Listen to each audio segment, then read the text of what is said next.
Gentlemen, let's broaden our minds. Number 3, and today's guest is none other than George H. Dockrell, ladies and gentlemen. Welcome, George. How are you? Yeah, I'm good, thanks. How are you going? I got the H. Are you impressed? Yeah, geez, I don't get that very often, to be honest. Well, it's funny. Like most cricketers, kind of have a second what you call those things? You know, your second initial in their title. You know, the old-fashioned scorecards. You'd see IT Botham. You know, and I actually came across this when I was looking at your stats on ESPN. It was GH Doc. George Henry, is that correct? It is, yeah. And who's the Henry after? Can I ask, or is that too personal? I don't think. I'm not sure if it's specifically after anyone. I know my family is going back. There was a lot of Georges and Henrys basically through the family. I think might have even been George Henry Dockrell, who was a swimmer back in like the 1900s or something. Swam at the Olympics, I believe. So yeah, I don't know if it's a nod to them, but I think my parents just enjoyed the English names. Fair enough. And your dad represented Ireland as well. Is that right? That's not right, but I think that's on Wikipedia or on something, which I'd say he's delighted about, because I'd say he was a lot. I think he was, fought his way into YM1s at one point, or so he tells me. But so is this the case, George? Do you reckon he, maybe with a glass of whiskey, maybe changed this himself one night, or? Every chance, yeah, he saw an opportunity. Thought, look, Wikipedia, Irish cricket's normally very kind of familial, and he thought, look, people are going to believe this. I played back in the day when it wasn't big or something. But yeah, I wonder who did write that. You just reminded me. I tell you, this is brilliant, because I mean, we're actually getting serious journalism going here. We're actually like getting facts out there and achieving some information rather than misinformation. I've been looking at different bits and pieces. Obviously, I've been kind of reading up on you, and as I'd say, most people know a lot about you as an Irish cricketer. But one of the things that really struck me, and I'm sure you've been asked about this a few times, in fact I know you have because I've seen the interviews, is about the change from being a left arm seamer to being a left arm orthodox spinner. And it was Brian O'Rourke was instrumental in that. Can you talk me through like the moment that happened?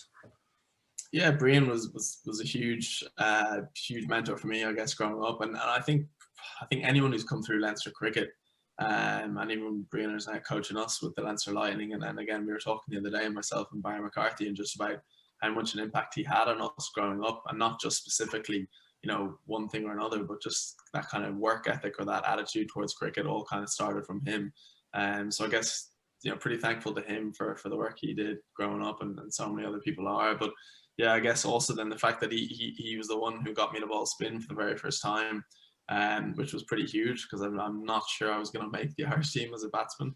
And we were away with I think it would have been an under-13s Leinster team in Wales.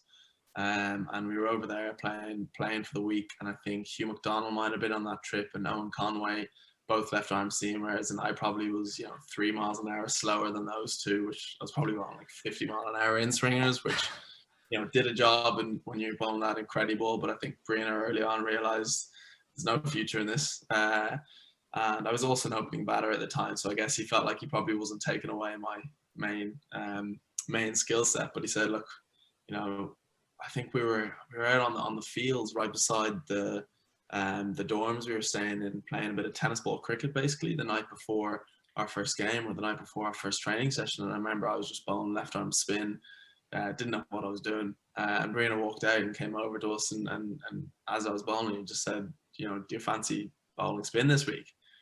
And I remember being like, Brina, I don't know how to bowl spin, and he was like, well, you've just done it. And I think his point was, the slower you bowl at that age, the harder it is. And especially when you bowl spin, kids, generally they're not actually sure what to do or how to play it any differently. So he was like, look, give it a crack this week. And I think I was almost unsure what to do, and maybe my parents, when I text them going, I'm bowling spin this week, they're probably thinking, oh no. That's the end of it now. Yeah, I think because I have a few things to ask you about that. Like, I mean, nowadays, I mean, I'm sure Brian was on now, he would say that maybe the way he approached that, because I want to ask you that question. Did he kind of come up, I mean, we're talking, it's about 2005, 2006. Did he come up and say, like, okay, George, that's not going to work for you. Why don't you just try spin? Or was it the case of the way they would do nowadays, where they kind of ask you, kind of maneuver you and get you to almost make up the decision yourself? How did it work? No, yeah, like he didn't say anything about my bowling not making it at all. Like that was something that I probably realized very quickly myself. But he just said, do you want a ball spin this week? I think on that trip, I'll do well to remember this. I think John O'Andrews was the only other spinner, maybe, who he was a leggy. So again, I think he just thought, something different. Again, ball spinning away from a right hander most of the time. It generally goes well. I remember that week I bowled some terrible left arm spin for like good wickets, few wickets, and then he runs whatsoever. So for pretty good reward. So he was obviously onto something with that. But no, he just kind of said it to me, and I remember even at the time I obviously just took it on board because I was pretty happy to just 2 days later or whatever it was bowl to, can't think who it might have been, one of the Welsh counties or sides and whoever it was, and I was just happy to do it, and again it went pretty well and went well for the rest of the summer, so I just thought I'd stick with it. Was it a kind of a gradual thing, or was there a penny dropping moment where you kind of went, okay, yeah, this is definitely what I want to do? It's hard, like straight away I bowled really well with it, again mostly because you got kids who are quite small, can't hit the ball as hard. You have one or two of them who can, but generally speaking, you bowl slow, and if it does anything like spin, or if you're anyway accurate, it's actually a great skill to have. Great string to your bow, I guess, when you're a 13-year-old batter too. That's just something different. And yeah, did well. I remember, and then came back to Dublin, and remember playing games for Leinster, kind of under 13s, and again did all right. And it took another year or two to kind of really, maybe to kind of realize that spin was an option for me. I think I might have been the year later, because the year later I didn't make the Irish team, and I was gutted because I remember I didn't bowl in the provincial stuff because I couldn't really get into the team as a spinner, and I didn't get enough runs, and suddenly I missed the Irish team for a year or two basically. So I kind of thought, oh no, like I've fallen away here. And then it was the end of that summer or the next year, I think I got like a 6 for Leinster. Then on another trip away, I think it was Wolverhampton, and again Brianna was probably there, that I got a 6 for. I think I got like 6 for 7 or something. Just bowled really well in one game, and then it was like a moment of, oh wait, this could work. And then coming back to Dublin again after one of those trips, I think I might have made my senior debut with Leinster Cricket Club. Then maybe that summer or the start of the next summer, and suddenly you realise that this thing's going all right, and suddenly I'm jumping up the teams. And then I think again I didn't make the Leinster or the Irish 15s, but then I made the Irish 17s, 19s, and the 18 in the same season. So it was just that kind of that meteoric rise. Then all of a sudden, I mean, you're it's all about the speed at which you bowl. I'm sure obviously being a Leinster man and a Leinster club man as well, you've heard about all about Mr. Lappin and talking about bowling slow and taking wickets. I mean, you're saying if you do anything with the ball, the chance that you take wickets. I've seen that guy do absolutely nothing with the ball except like it spends about 3 hours above the batsman's eye line, and guys just don't know how to play it. You know what I mean? It's just incredible how it happens. So if you can actually turn the ball as well, you're saying it's not just children, it's adults as well that have that problem. Definitely. It is. And in fairness, I think that's a bit of an Irish cricket problem as well. And there's times when I'm watching games and I'm watching, young cricketers run in, and I'm watching it thinking, if he bowls any faster here, if she bowls any quicker here, it actually gets easier for the batter. Which is a pity. Like, I know there's a lot of it's just the pitches that we play on are slow. But you go to places like South Africa and Australia, or you get slightly better pitches in other countries, then suddenly, you have to bowl fast to kind of make it tough for batters. So I think that's probably an Irish thing, which again, hopefully we can keep working on, because there's times, and even, up to like interprovincial level at times, there's times when, bowling slower and hitting good lengths can be trickier to face than someone with a bit of pace on the ball. So it's definitely an Irish cricket thing. I think it's all about, like, it's a bit like a poker game with a spin bowler, because I mean, obviously people will always talk about Shane Warne as a spinner, and then Shane Warne played a card game with the batsman at the other end, and it was an event, and then Murray just people hadn't a clue what was going on. But like, I think there is that element of, it's all about you selling it as a bowler and making the batsman feel that you know something he doesn't, that you've got a plan going on, even if it's rubbish. As in, like, you're just pretending you have something going on that you don't. Sometimes that kind of aura standing at the end of your run up, or your walk-in, whatever it might have, that can sometimes nearly be enough to kind of get into someone's head, especially if they're not in form, or not even if the wicket's doing anything. It can be just that kind of aura you have standing at the end. Have you ever felt that? Like, have you ever felt, I've got this on this guy. This guy doesn't know what I'm doing, or hasn't a clue what I'm going to do next? Yeah, like I think when you're growing up, and one of the earliest times I would have kind of understood that whole feeling. Like, we were really lucky. We actually went to I think it was an under 16 kind of unofficial World Cup. Years ago in the West Indies. I remember we went out there and played a Pakistan under 15s team. And up until that point, we wouldn't have known what like pressure was or what, intimidation was. But, they had a spinner, I think it was Kadir, who I think we'd never seen a good googly until that point. And suddenly there's this guy that none of us know which way it's spinning. And every single time he bowls the ball, the whole field walk in and start, shouting at you a bit. And I think at that point we realized that there was this whole thing about creating a bit of theater, whether you did know or didn't know what he was doing.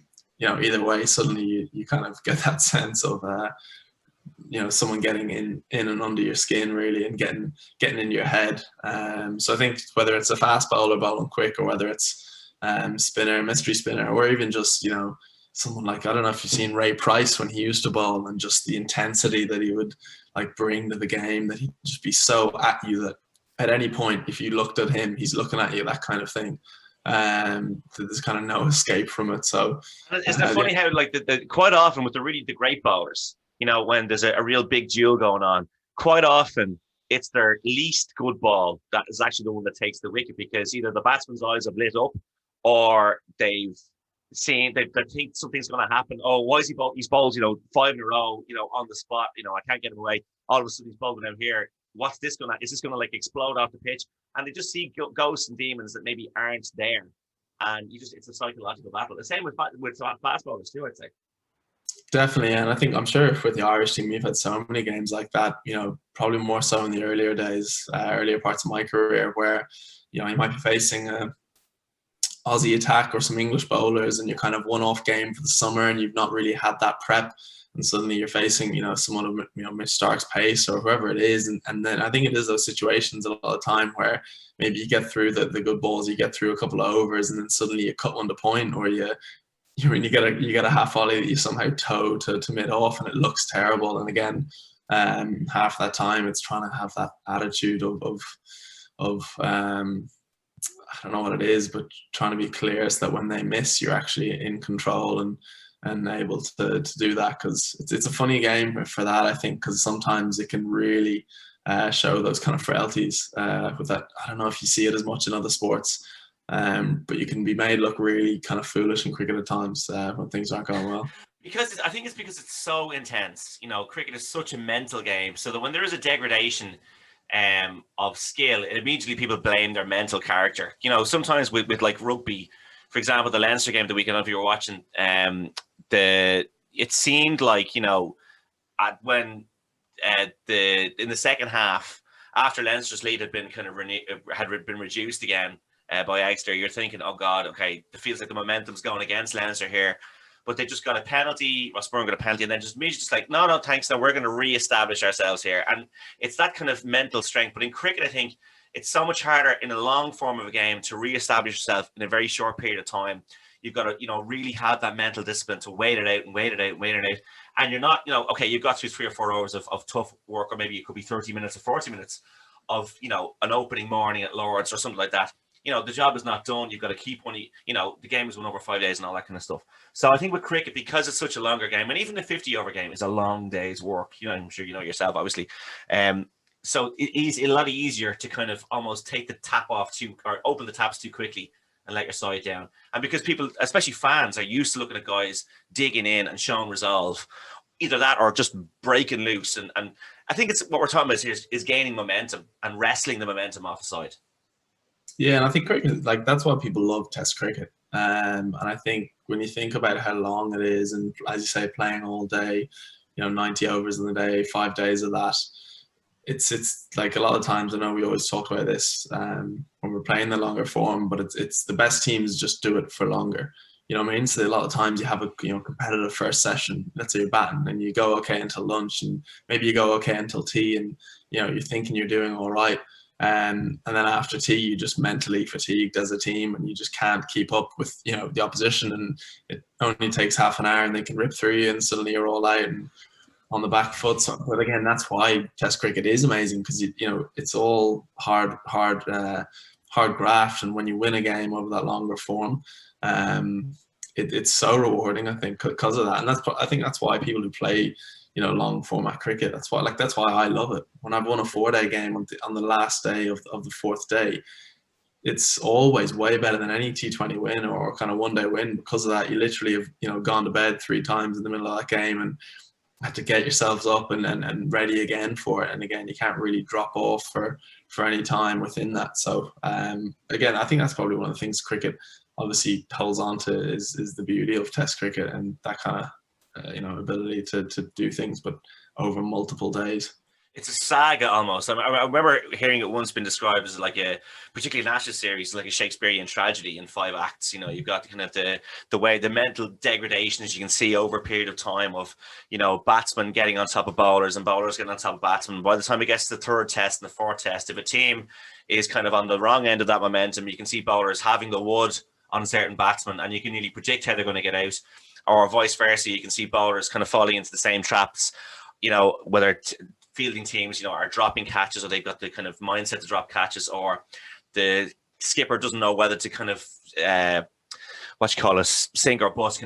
Do I put an extra slip in? Do I put a covering fielder on the bench? Do I stop them scoring runs? Do I try and take wickets? And you can see over the course of that 5-test series, that mental degradation and that mental superiority of the other side. But then you're talking about even like, 1 test match.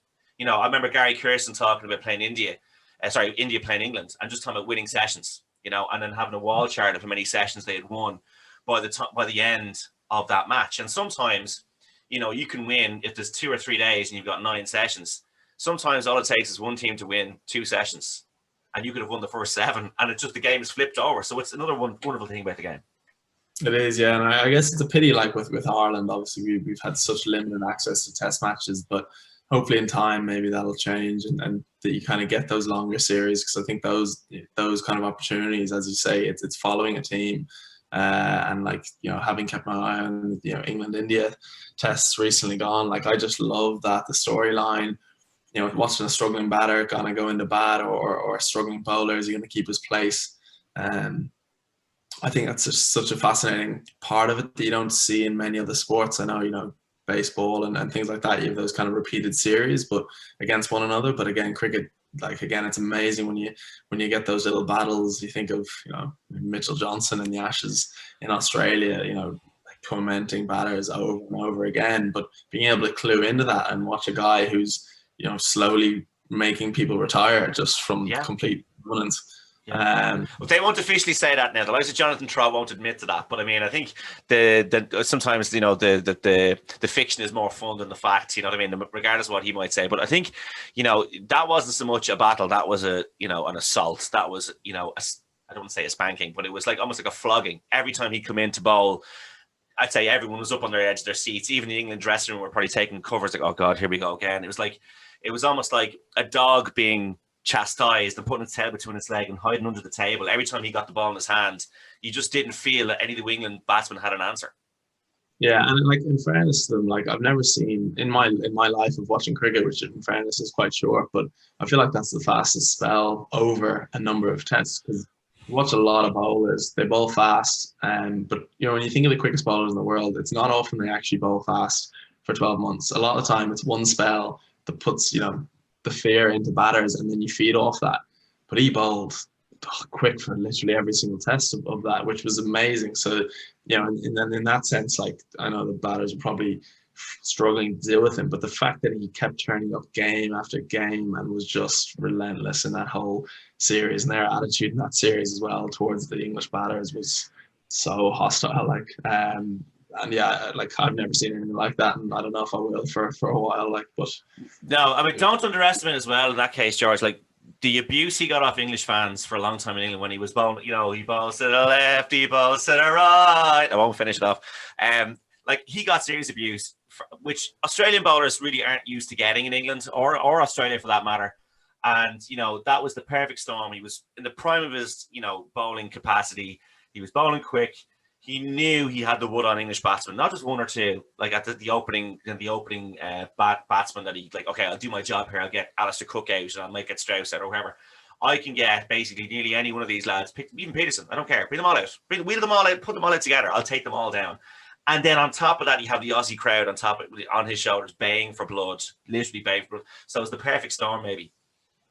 It was, yeah. Like, and again, I think even just the tone they set, I don't know, like, again, details-wise, I'm a little bit fuzzy on it, but I feel like it wasn't very early in that series that they kind of had that attitude where they had them 8-9 down and they couldn't win that test, but they were still bowling bumpers. You mean, not trying to get the guys out. They were kind of what would rather ruffle you up so that you realize what's coming for the rest of the series. It was that kind of attitude that they were, going after them, as opposed to trying to, win the game.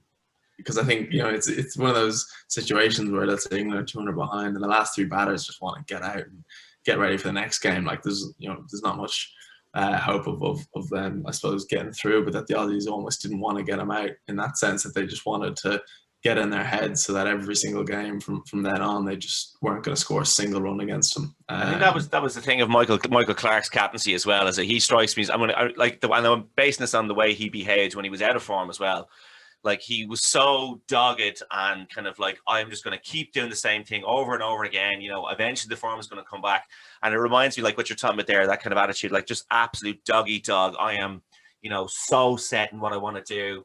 And that attitude was displayed. I mean, quite a lot, an Australian team or any team would have the character of its captain. Steve was, the Pontings, and so on. And you can see a little bit of the personality of the captain coming out of the team. And I think that was Michael Clarke down to a T. Yeah, definitely, and it's so much success in that Ashes, like, and it was such a dominant series for them. So, clearly worked. Yeah, he was in a pretty purple patch at the time himself, I remember, and De Villiers were in a ridiculously purple patch. I think maybe the 18 months or 12 months leading up to that Ashes test, and he probably had the moral strength to say, yeah, I don't care, yeah, just like my game is fine, so I'm just going to focus on you guys, the fielding, and take it from there. I want to just talk a little bit more about spin. You were talking about spin earlier, and when you were starting off as a spinner and looking at spin nowadays, especially left arm spin, I remember hearing you talking in one of the other interviews you've done about that bowlers, particularly in one-day cricket and T20 particularly now, have to have a lot more in their locker than just being a finger spinner or just being an orthodox spinner. You might need to be a wrist spinner or a Chinaman or whatever else, and you've also said that there is something to be had in that flight thing and, changing angles. And what I put to you is, someone like Ramachandran Ashwin, he does have a carom ball, but so much of what he does is about angle. I mean, he's similar to yourself. He's a tall guy, can bowl at different paces, different heights, different speeds. What have you been I presume you've been working on things like that, or have you been working on things like that to try and, upscale and add more feathers to your bow? Yeah, like I suppose it's quite interesting because cricket's changing, and I suppose I feel like it's changed a huge amount since I've started playing for Ireland in the last 11 years effectively. I think back then, and especially when I look back and even watching clips of 2011 World Cup, you could probably be a little bit more consistent and bowl slower back then. And even when I watched some of the clips of us playing India in that World Cup and thinking about how slow I was bowling, whereas I feel because of the rise of T20 and power hitters now, people don't let you settle like that anymore, and they don't let you bowl a slow pace, because if you do that once or twice, they just hit you out the ground. So I feel like the game, it is changing a little bit. It's definitely given rise, we've seen, to wrist spinners coming in more, and especially T20. Like it's every team kind of wants to have a leggy, basically in there for that. So I do think you kind of have to be a little bit different. If it's T20 cricket, it kind of needs to be a number of different deliveries or change ups. Like for me, in the last year or two, I bowled a lot of Yorkers, when playing T20 cricket with Ireland, which I wouldn't have done at all in my first, 5 years as much. I would have relied much more on kind of being tough to hit off a length. Whereas again, these days, there's times when you're bowling with some batters and it's almost, you get to a point in a T20 where there is no good length to a batter. And you can see that with a lot of the teams, and even someone like Ashwin himself is in T20 cricket has struggled to actually just bowl off spin to the point where he's bowling leggies and things like that. So I think you do need to be quite smart. I think obviously 50 over cricket and then the longer format, then you can hold lengths a little bit easier.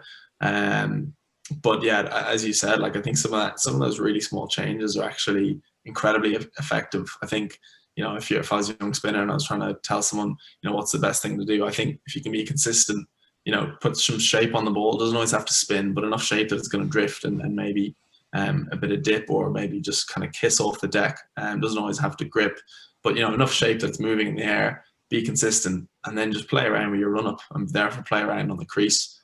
Come a little bit tighter and bowl a little bit wider, and then come a bit wider of the crease and slide it into leg stump. Let's say if it's a right hander, Yeah. And I think those kind of subtle changes can be enough to actually have a big difference. I think when you watch some of the seamers who do that nicely as well, like Pat Cummins, I think is quite good. I think Stokes as well is one who's quite kind of inventive. In terms of using the crease and getting wide and kind of, I think Mark Wood tries to do it a fair bit too. Yeah, and I think it just makes a huge difference, just changing angles and just on that kind of small level. And then also I think in terms of trying to keep things simple and easy for the bowler, that's why I think changing angles can be quite a simple change up. As opposed to, changing wrist position, seam position, grip, or something like that, which I think can be harder to sometimes control, that outcome, if you know what I mean. Like, whereas I think those subtle changes, now, doing that alongside it, but I think those subtle changes can be so. I totally agree. Effective. I totally agree, George. Like I mean, if you look at, like, we're talking about batsmen, and there's almost like a kind of a psychological block from our point of view, because we're both bowlers here, and we're thinking, right, okay, the batsmen, they'll come leg side, they'll hit us offside, or they'll come offside and hit us leg side, or they'll charge us, or they'll kind of step back into deep in their crease, or do all this kind of stuff. And you kind of, hold on a second. So we've got weapons too, That's exactly what you said. Change our angle, change the line, change your lane, change your pace, put spin, whatever. There's lots of different things you can do as well to be just as awkward, if for want of a better expression. It's all about having the confidence to implement it. And just talking about left arm spin, I mean, people went mad about left arm spin for a long time. I think the Kevin Peterson issue, back in the day, was I think really highlighted, because it was just this magnificent player was, pardon the expression, so stumped by just left arm seamers, and they weren't necessarily all very good left arm seamers. And then this has cropped its head up again you mentioned the England-India series there recently, the Test series, and the majority of Axler's wickets were balls that didn't spin. So this is another thing. I mean, we're talking about all these different kind of variations you have to do, and not necessarily. I mean, sometimes it's just about the setup. Definitely, I think like a fascinating again to watch, him go about his business in that Test series while, watching the English spinners as well at the same time, like Jack Leach, who is an unbelievable spinner as well. But I felt like, watching Axar, he just didn't miss. Every single ball was hitting the stumps. It was either hitting leg or was hitting off, and it would either spin a little bit or not and hit leg. And again, I think probably, same with seam bowling, but you either have to be incredibly accurate or do some amazing things with the ball, and you can there is a sliding scale on that, and you can kind of be anywhere along that. If you're accurate enough, you don't always have to do as much with it, but if you can be relentless and accurate and just do a very small amount with the ball, like Tim Murtagh was the most amazing guy to play with, to watch doing that, because he just doesn't miss all day. It's incredible, and then he just does enough, at all times. It's just always just nibbling a little bit one way or the other, maybe a little bit of swing, like never anything big, but just it's just at you. It's just at you all the time. You have to constantly. You can't just relax. You've got to make a decision every delivery. And what I was going to say to there about that is, like, we mentioned Shane Warne earlier and the likes of Murley. Now, Murley's not quite in this category, because as far as I'm concerned, with Shane Warne, you had, and I know it's tedious talking about Shane Warne, because like it's so many people talk about him all the time. But what I'm trying to make the point about here is, in regards to yourself and other people like him, is that, or just spinners, just trying to plow their trade. Exactly what you just said there. Getting the ball, and one of the most important things he had in his armory was accuracy. He was able to get it on a decent length and something that would keep you honest all the time. If you were set, then he'd try something a bit different. But I mean, as he said himself, I mean, he could pick his googly from the clubhouse. I mean, he very rarely bowled a googly. He bowls orthodox spin and the slider. And I love particularly the YouTube clips of seeing batsmen getting out to his slider. Now, normally speaking, it's the kind of the lower down batsman who can't pick it. But more often than not, it's actually it quite often it's very good bats as well, just made look absolute fools by the ball just goes straight on. And if you're trying to show that to somebody, imagine trying to show that to somebody who had never seen cricket before and going, sorry, what in the name of God is going on here? He's bowling it like at 50 miles an hour and it's gone straight on, and your man's wearing all those pads and a helmet and a bat and he still can't hit the thing. What's going on? No, well, I guess again, it's nice like that whole thing about the setup and about the kind of mental side of cricket. And like, again, when you kind of think of those bowlers who, work batsmen over, whether it's, a spinner kind of bowling that wide line or that wider channel, for an over to drag a batter out and then sliding one back into his pads, or a seamer as well, similarly, playing around with the batter. It's always pretty fascinating to watch. And I think, again, it's a part of cricket that's, that makes it so interesting that you get to kind of have that consistent, build up. I know, football or rugby or whatever sport you're into, it's never quite the same. And you don't have that kind of, each moment of each ball being a setup that you can actually plan in that sense, and kind of reset after each one and reevaluate and go again. Yeah. And sometimes your plans are dashed by one shot. You know what I mean? The things you've been working on for days are just gone in one or two shots, and it's out the window. I want to talk about the red and white ball stuff at the moment as well. I mean, obviously, most people would know you for your white ball exploits, both with Ireland and with Leinster, and then originally with Somerset and bits and pieces. I mean, you have actually played one of the test matches for you. We played the Afghanistan test. Is that right? I want to ask you, because there's a thing I found here, and again, maybe just like the one I said earlier about your dad playing for Ireland, maybe this is rubbish as well, but I want to put it to you anyway. When you were at Somerset, your first season, you won Young Player of the Year 2012, and there's some very notable scalps you got there, and in some important matches, a couple of fivers, one or two sixers. But apparently, was it Dave Noseworthy, and then followed on was Matthew Maynard, kind of said that maybe your red ball potential wasn't as good as they had hoped, and that you had maybe focused too much on white ball. Is that right? And how do you feel about that?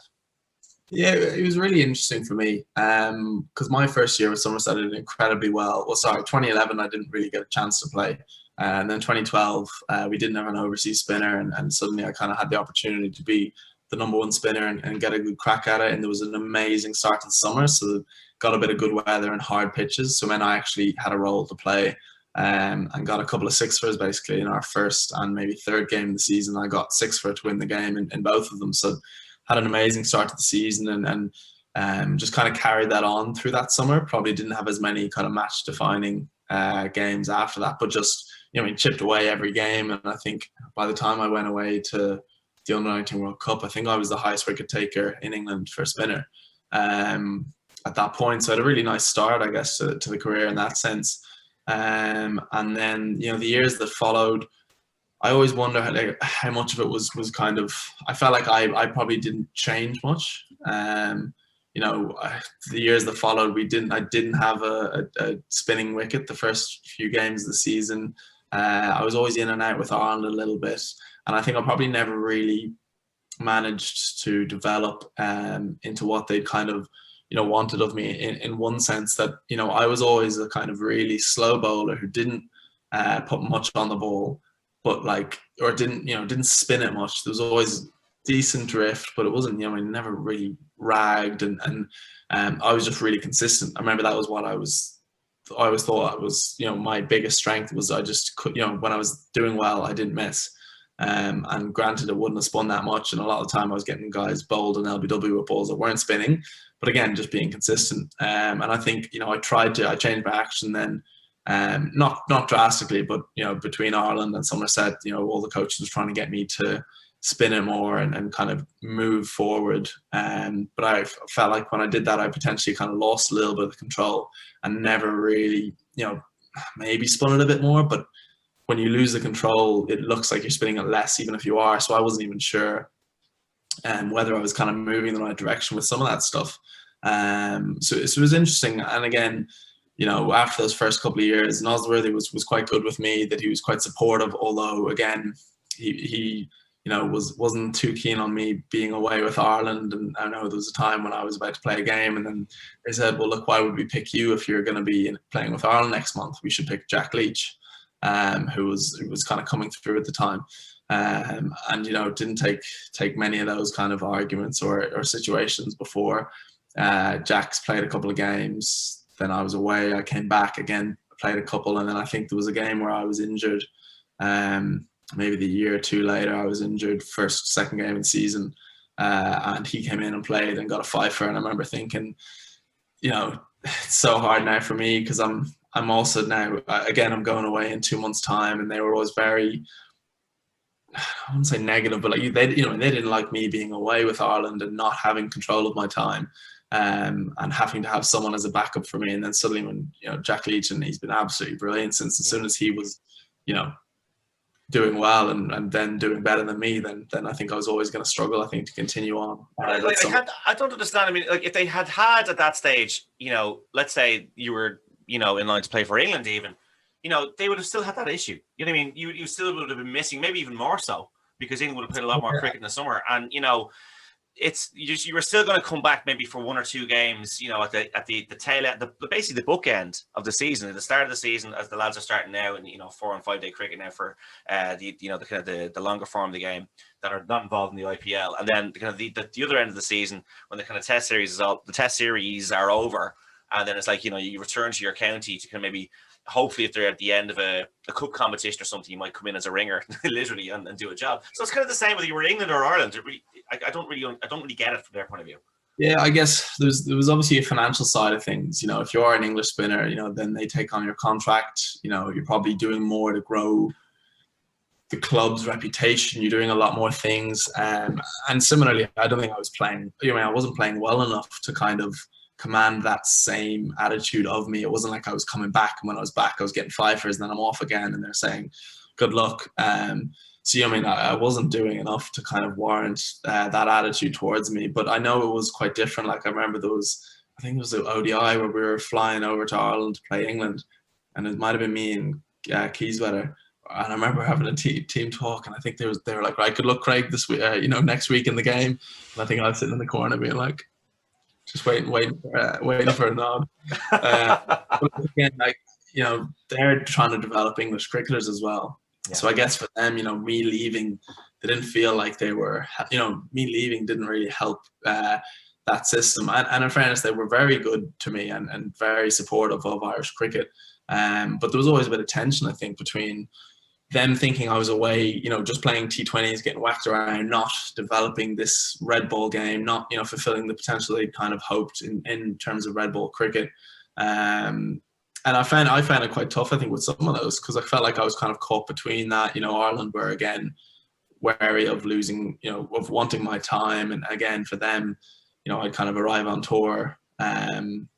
They probably also were kind of not sure exactly what to do with me in terms of coaching, because I wasn't with Ireland that much of the year. And again, you kind of always on a little bit. And I know some of the other guys had managed to do fantastically with both Irish cricket and English county cricket. And I think for me, it was amazing being over there and help. But obviously there was some stuff with my bowling that I never quite managed to keep it moving, I guess, in the direction I would have wanted, and really hard to put my finger on exactly what that was, I guess. But again, an amazing time in England, and absolutely love Somerset, like one of the best clubs. Some incredible coaches and some really good people over there. So it's so lucky that I got to do that for a while. But Taunton looks like such an idyllic place to play. What I wanted to ask you was, talk about that now, and that was then, and this is now, and you're still very much involved with the Ireland setup. What is you're thinking about now? I mean, you're 28. I mean, you're in the prime of your career.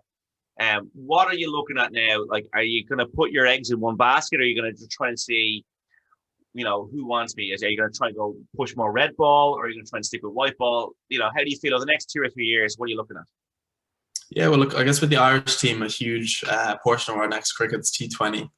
So, you got the World Cup at the end of this summer, and then, another T20 World Cup coming soon after that. So a huge proportion is going to be that shorter format. And I think, I love red ball cricket, but there's no interprovincial red ball stuff. And again, our test matches are so limited. Like, I'm not even sure when the next one is scheduled. And they're so few and far between that it's tough to, plan towards that. And even from a Cricket Ireland point of view, tough for them, because again, it's hard to see the kind of benefit in preparing for these tests that a lot of the time get cancelled last minute. So yeah, for me, it's a big kind of white ball focus. Definitely T20. You know, trying to get to those World Cups and trying to get into that squad, and again to keep working. Like I'm trying to work pretty hard on my batting at the moment and trying to get up the order and try and offer a little bit more with that. That's something that I think I can definitely improve on. And then, you know, offer that, you know, option with the ball. Again, I've probably not bowled 4 overs for a while for Ireland, so it's, you know, it's probably being one of those options who can, you know, bat a little bit higher and bowl, you know, a certain number of overs per game.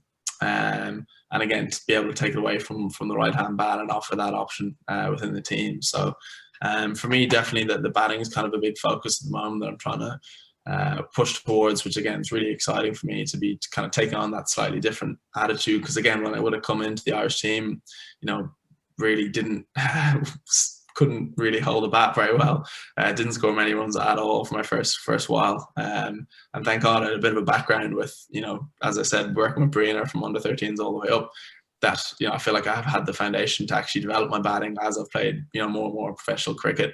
But yeah, it's been fun that I've actually had that as a bit of an outlet as well to keep working on over the years. Well, here's a little nugget of wisdom that you will you can decide if it's wisdom or not. When Phoenix played Leinster last year in Rathmines, obviously you played and we won the game in the end. It was an okay enough game, but one of the things I remember Adam Chester, the first team captain, saying was, "Oh, George, he's a gun bat now. He's a gun bat." I was going to go, "Really, George? That really?" So the captain of the Phoenix ones are saying it. It must be true. Isn't that right, George? Probably was in this before that. It's funny because I went over to Somerset, you know, not as a batter.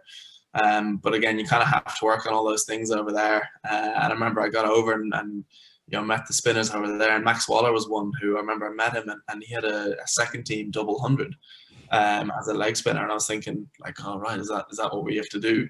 And again, you know, through those lack of opportunities, my last few years with Somerset, I actually spoke to the coach, who's Steve Snell, and I just kind of said, can I become a batter for, you know, the next while and try and work on, you know, can we have a goal for the summer?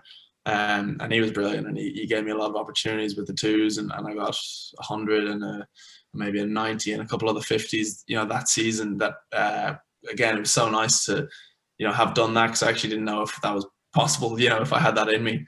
And then at least, you know, when I moved back to Ireland, then I had that kind of as a bit of a goal to, you know, try and score some runs. And then since then I've been able to do it a bit in interprovincials. And you know, since then I got a couple of ODI 50s for Ireland as well, which has been a lot of fun as well. And again, I think when you have that, you know, more of an all-round approach, it makes the long days a little bit shorter when you know you can play your part in both halves, as opposed to, you know, bowling 50 overs and then thinking, right, let's watch the next 3 hours.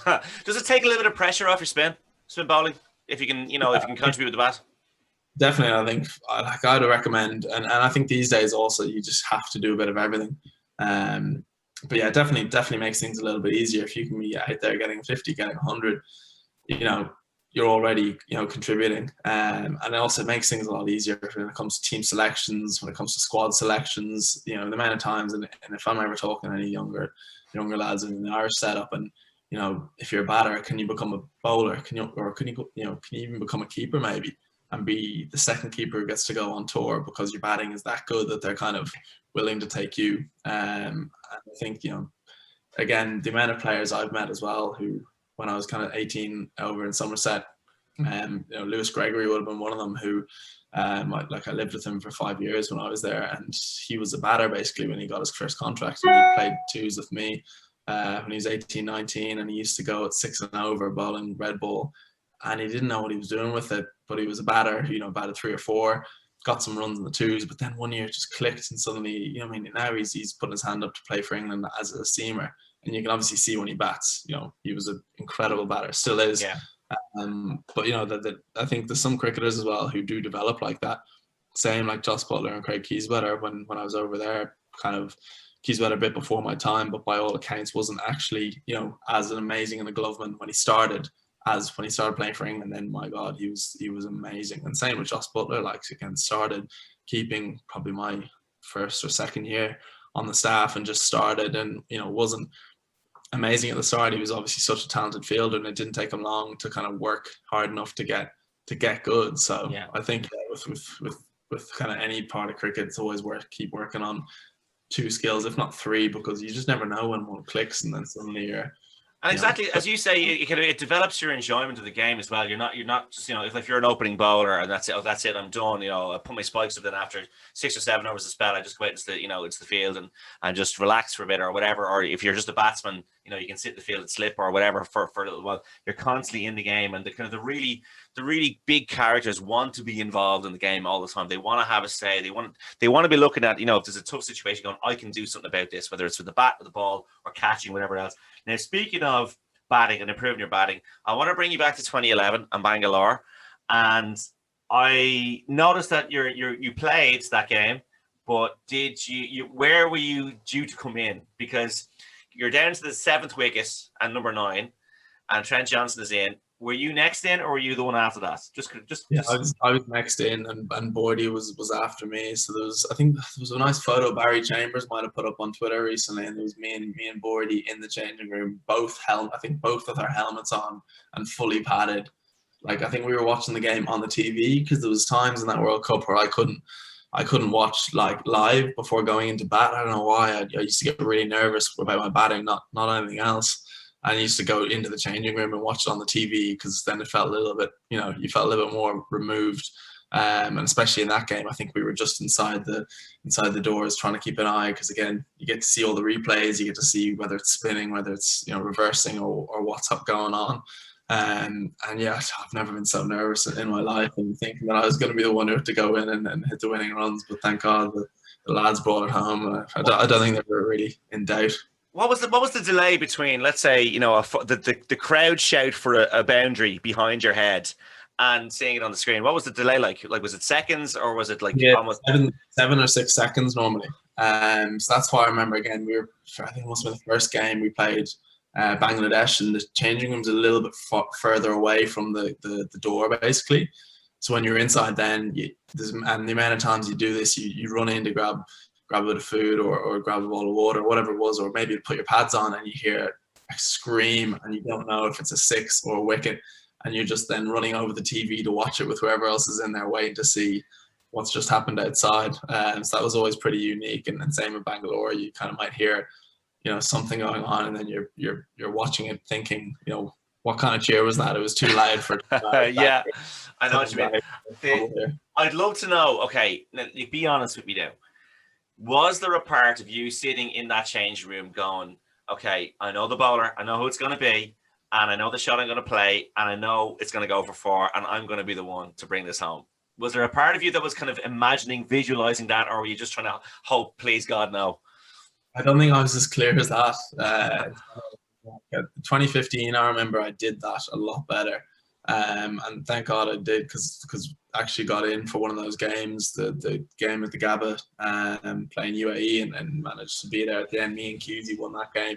I remember me and him talking about it at lunch, like, saying, let's bring this home. And then I was better that World Cup. I remember chatting to Joycey as well, and like saying, I want to do this guy, and then he'd be like, great.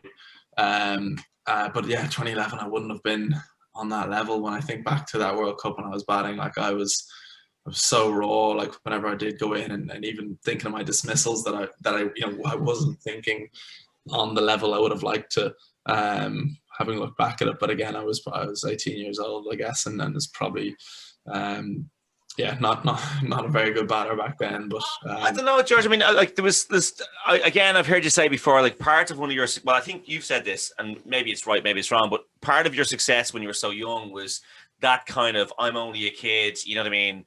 I think the words used, I can't lose here, you know, even if I'm hit out of the park, I'm playing for Ireland in the Cricket World Cup, you know what I mean? So maybe, if the chips were down in a game like that against England, maybe, who knows, you might have pulled out a ram scoop and won the game. It might have been called a Dockrell scoop. You never know. Could have happened. Let's say that they took that away from me. That can be the story.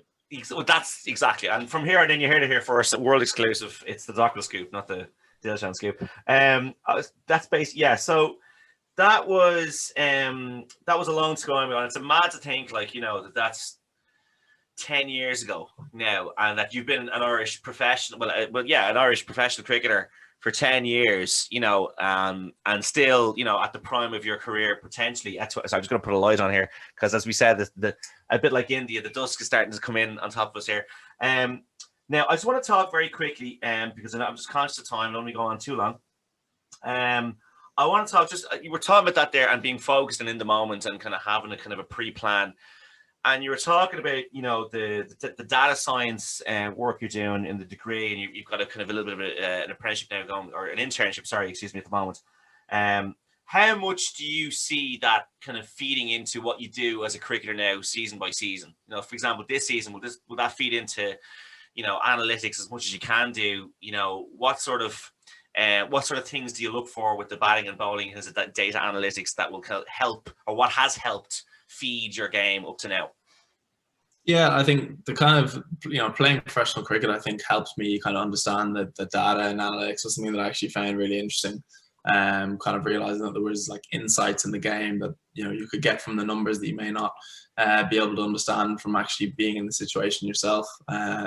So it probably worked, you know, the other way around a little bit. In terms of kind of use of data now, it's still relatively limited. I think a lot of cricket and a lot of sports still about that kind of sensing and feeling side of things, and maybe it's that kind of difference that I actually really enjoy. You know, a lot of times when you're dealing with programming or data or whatever it is, it's very much so 0 or 1, like things that work or don't work, or, you know, there is an answer to something. Whereas I think sometimes with sport, the beauty of it is that you can be bowling, you know, well or poorly, and sometimes that doesn't get reflected in, you know, the day's results or whatever it is. And there's so many different parts. So maybe that's a bit that I do enjoy. And I think, you know, having studied a little bit now and I've done a bit of work in this area, it's quite interesting to also kind of understand. There's times when you get stats thrown at you about a venue or about a pitch or about a player, and you're able to quite quickly understand that either they're really useful, or also you might be able to say, you know, that isn't actually going to help us at all because, you know, X, Y, and Z, because of these factors, these changes techniques since then.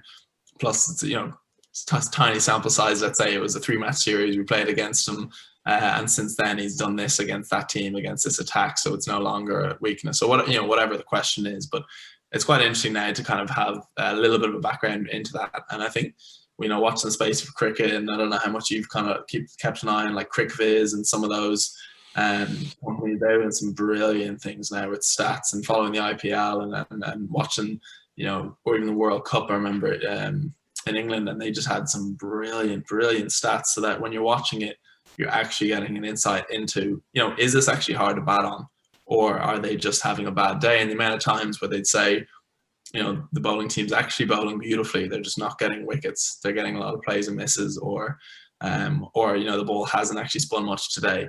You know, a certain number of batters just keep hitting the ball along off. I was looking at something there yesterday.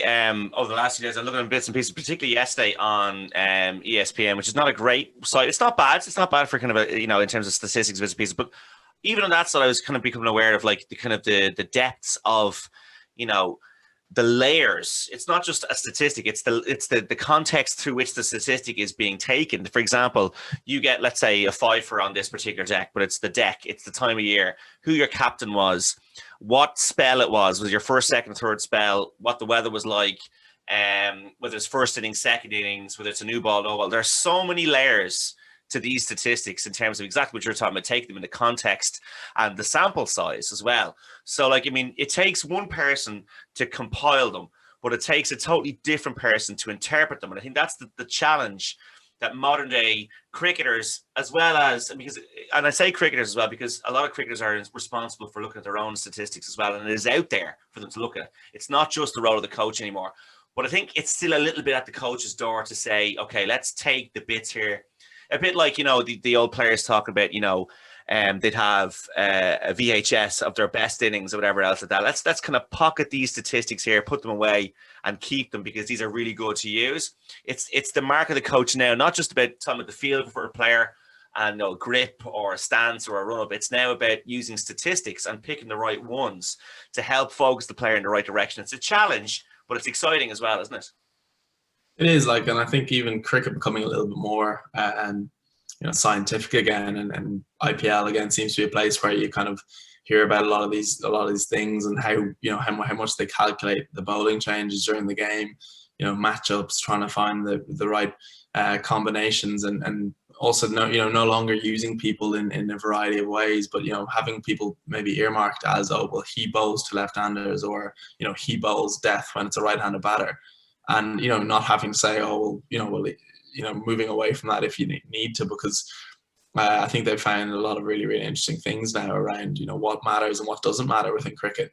Again, I know I was talking to someone recently about how important early wickets are in a 50-over game, almost to the point where you shouldn't care about how many runs you go for statistically. So again, there's things like that kind of that get thrown up now that you might not have known previously, and it does lend itself to maybe slightly different kinds of cricket, and maybe we'll see more of that. Like you'll have 3 or 4 slips earlier on in a one-dayer, because it's worth going at 10 and over if you can get 2 wickets in the first 5 overs or whatever it is. And that's probably your worst case scenario. But again, I think it's interesting if it's going to change the game and move things forward. And from what we've seen, T20 is showing us like the Nicholas Purans and the batters who can basically hit it through the middle now, they're the ones who are changing the game. So now they're the ones who are earning the big bucks. Someone like Glenn Maxwell as well. It seems to be those are the ones now who are pushing the game forward. It seems like they have the biggest impact. So again, I think it's cool in that sense. It kind of opens up new roles and changes how we play the game. Yeah, the work of statistics now is almost, it's not just following the trends, it's setting the trends now. And I think what you were saying there about taking wickets early on, I think I'm watching the Sky Sports podcast. They had a chap on who was talking about if you take 3 wickets in the power play with T20, you're something like 80 or 85% more likely to win the game, or something like that. I mean, again, that's what I'm trying to say about picking the right sort of statistics that can work for a captain or work for a bowler, because you can get bogged down in statistics that maybe they look good, but again, as you said a minute ago, the sample size isn't big enough and people can kind of carry it away. But then also people want to kind of get an edge and trying to find a trend before it actually happens. And so they get in when the sample size is small and then say, well, this is what's going to happen. So there is that element. Again, it's like that yin and yang keeps coming back to us, that feel. I think this is going to change. I can't prove it, but I think this is the way cricket's going to go. So it is really a challenge. No, it is. And again, there's so many things where there's probably not enough information in cricket. Like I know there's things around that where you say, oh, look, this batter, never scores a boundary through third man. We should bring him up all the time. But then, well, maybe that's the reason why he's not doing it. So there's a lot of things like that, I guess, that kind of it can be quite dangerous, I think, if you have some of the statistics and you're not sure why those numbers are coming back, and it's not just a direct answer of that you can do something different with them. But again, like it opens up lots of doors of kind of interesting things to talk about, and least of all, maybe that's the best bit, that it kind of starts conversations and you do things differently, and maybe it doesn't work, but then you learn. And sometimes it does work, and then suddenly you've unearthed something new or weaknesses. I think it's going to breed a whole. Now, this is my clairvoyant moment, my crystal ball. I think it's going to breed a whole new set of fans. If you think of something like baseball and how statistics driven that game is, I look at I follow the Red Sox at the moment, and they've had a winning streak of 7 now, and everyone's saying they're tipped to finish 4th in the American League East and all that kind of stuff, and they've started off really well. Just thought I'd throw that in there, little plug. And if you look at even on a basic MLB light version of the app, the statistics that are available to you on just a very basic level, I mean, they've always been around in cricket anyway, but if you think about the fan base of baseball, it's stereotypically tends to be quite a anorak fan base involved there, more so maybe than cricket. Cricket is more kind of like the feeling and how it looks and where you're there, and you can smell the leather and smell the grass. With baseball, it feels a little bit more anarchy, and I think cricket is going in that direction if you talk about statistics. Would you agree? Yeah, definitely. Like I know the kind of sabermetrics and all those kind of early years were pretty incredible. And again, they started so early, and I think also the reason why cricket hasn't been as statistically analyzed is because of Test cricket and one days, which again, things change so often and so much, and from place to place the pitch changes, and baseball, they don't have that. I know that the size of the ground does, but it's easier for them because there are so many more fixed things. But that's where T20 cricket has become brilliant. Not many teams get bowled out before they're 20 overs, so you can roughly say it's 120 balls each, and it makes it so much easier to analyze. Whereas test match. You can't. So I mean, open-ended, yeah. because you don't know how many teams have made it past 100 overs, or what it is. Like it's a lot harder to look at in that sense. So I think T20 cricket is completely driven, and plus the money involved, and T20 leagues, you're buying a player every single month. Now suddenly it really matters who you're buying, as opposed to dealing with the best, whatever it is, 11 Irish players, 11 Australians, whoever it is you're actually normally picking. I guess now franchises, it means that an auction is suddenly better if you can get a 1% edge on your opposing teams in terms of value for runs and for wickets, then it's worth. But it's like, is it the cart before the horse, or which came first, the chicken or the egg? I mean, you can see with the T20 stuff, particularly obviously the IPL. I mean, you see the girls on the side, the kind of the cheerleaders, and you've got the big, the horn stuff. They're really trying to make it a big event, which it is anyway. You know what I mean? And the players obviously have to make it. Ultimately, they have to make it the event, but there is how much of it, like let's copy a little bit of the American style. The American, it's proven, as you said, and you've absolutely, that's a really salient point you've made there about how in T20 there's so many more controls. Like if you think about like a scientific environment or an experiment, there are so many more controls in T20 than there would be in Test cricket to make things more predictable or more testable, if you like. And then I think that's like, I don't know whether that's been on purpose, but it certainly fed the animal that has become IPL. That so much statistics are involved. Now, I just want to get the final thing I want to talk about before I go on to the much awaited, much anticipated Bunsen burner. I'm sure you're quaking in your chair there, George. So I just want to talk very finally just about Phoenix. Obviously, you're a Leinster player beforehand, and you play for Somerset. What was I don't want to say appeal. I mean, there's lots of things that appeal to you about Phoenix, but what was the connection that maybe, or the link that brought you to Phoenix for this year? Yeah, like it was something that I probably wouldn't have or hadn't thought about previously in terms of kind of moving on from Leinster. And obviously Leinster was a club that had given me so much over the years, and an amazing place, I suppose, for me, having grown up playing cricket there. But I kind of had a conversation with Mort, with Stephen Morton, that again is one of those where you kind of again just thought, sure, why not? Let's have a chat with him. Mort is someone who I've kind of got on well with for the last while, and would have kind of chatted to on and off over years gone by, and so was happy to have a chat and kind of talk to him about Phoenix and kind of where the club wanted to go, and the direction that things were moving. And it was something that kind of excited me as a bit of an opportunity, a bit of a new challenge for me. Again, as I said, I'm trying to work a little bit more on my batting, and trying to kind of get back into the Irish team with that as a bit of a focus. And I felt like this would be a new challenge that would help me do that. And for me, it was something that, again, as I said, I probably hadn't previously given too much thought to. But then the more I thought about that, having had that conversation, the more it kind of grew in my mind that it was something that I was genuinely excited to do. I think there's a really, really interesting bunch of players as well at Phoenix. Quite a nice, young bunch of lads, and some players that I'd love to kind of play alongside, and help to kind of move forward in the right direction, and also try and win games and win trophies. Win trophies for the club as well. So there's just quite a number of kind of things that all came together at once. Again, it's something that's kind of really excited me. Basically, the thought of doing that for the foreseeable, and for me that was enough to kind of want to do it. So I suppose it's been tough not being able to get out there now. Well, I'm sure you've seen the pictures on Twitter and Instagram about how great the collie has a square looking at the moment. I mean, it really has been it's like you're on Lent and someone shows you like an ice cream, like, oh God, oh please. But can I just say on behalf of the club, I obviously extend our warmest welcome to you. I've played for I started off playing for Merrion, and then I played for Sandyford.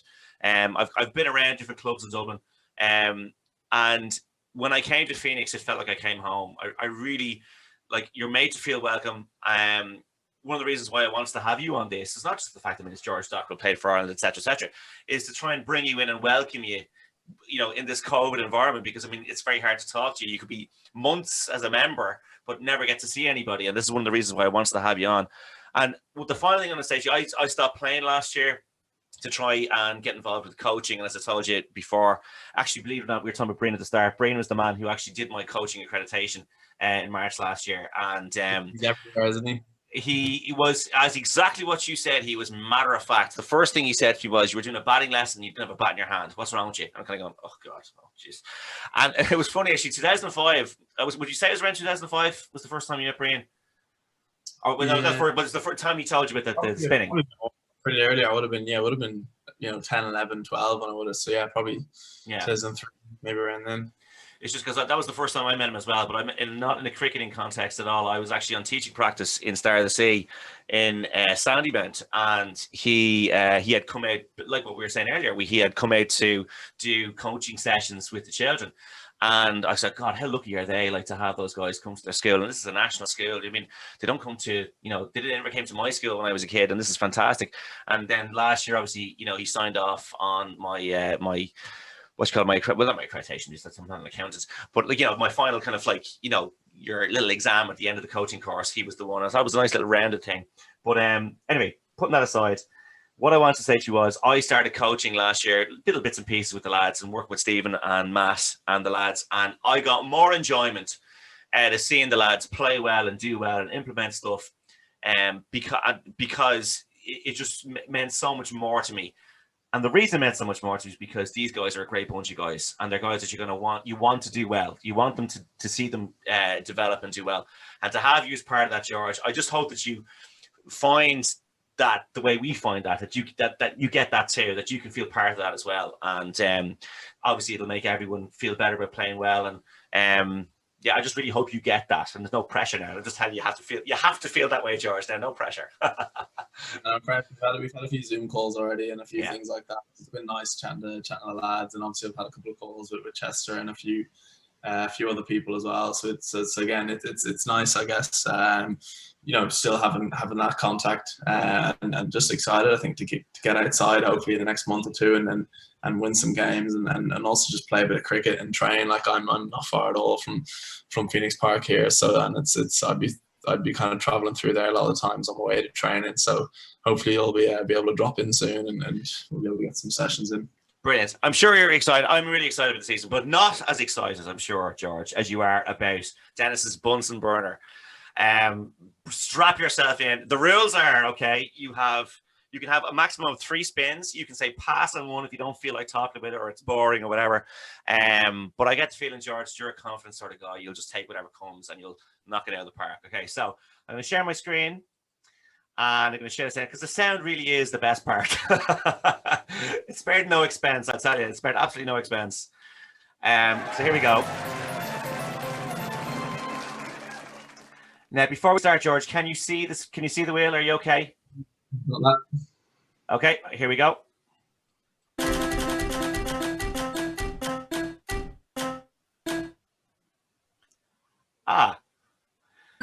So this is a first-time appearance for this particular segment. Thoughts on that, George? If I could face one over from anyone, it would be? I think it would be between 2 people. I think it would be, my kind of first thought would be Shane Warne, just because, again, people talk about the way he used to work people out and set people up. And I think if you're facing someone at that level and you're kind of watching them thinking, they're making a plan for me with every single ball, I think for me, he'd probably be the first one. And then if not him, it would be, as I was saying, Mitchell Johnson maybe, back when he was bowling that kind of pace, to be able to say he'd face that. Don't know how I'd feel if I agreed to it and I'm out in the middle, but would you just go Pongo, George? Would you just go after them, or would you try and mentally try and just dig in and survive, or how would you go about it? Yeah, I think I'm not sure I'd go after him first ball or second ball, because then they've got 4 balls to hit you, follow you. So it'd probably be 5 balls of solid defense and getting out the way, and then a 5th ball running down the track. Brilliant, sounds fantastic. Okay, so we're going to eliminate him.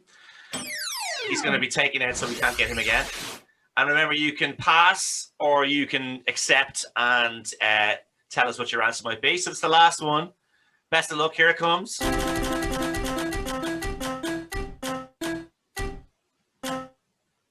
Okay. So, a match I would have loved to have been at. I reckon. I don't know if you ever watched that South African game was it at the Bull Ring, the 436. The 1 day match, is that Herschel Gibbs? Is that what you're talking about? Yeah, Herschel Gibbs got 170, didn't he? I Yes. remember that on TV, and I just remember thinking that was just the craziest day's cricket ever. As a kid, like that's, I think that'll be one that'll be right up there. I think. Yeah, I'd say this. That'll be one that Because would the atmosphere was unbelievable. The closest thing I think the South Africans ever got to that sort of mania was Lance Klusener in '99 when they went absolutely bananas. And that semi-final where it looked like he was going to win the game for them in that semi-final. South Africa having been kind of, on the periphery of cricket and world cricket for a long time, having just won the World Cup in rugby in '95, it was just such a major time for them as sports people. But then, yeah, I think was it 2003-ish around then he did that Herschel Gibbs game. I call it that, yeah. But it was just incredible. But that was at altitude as well, wasn't it? It must have been. It was tiny ground because I just remember thinking at the time like I'd never seen anything like it as a kid, and just thinking this is madness. Watching it the whole time, so yeah, it was pretty incredible. I think I may have frozen there slightly. Hopefully you can still hear me. Hopefully I'm still coming through. Listen, even though I'm frozen, you've warmed us all up with your wonderful answers, and I hope you feel a very warm welcome to Phoenix Cricket Club. George, it's been an absolute pleasure. Ladies and gentlemen, Mr. George Dockrell, thank you very much. Yes, thanks, Dennis.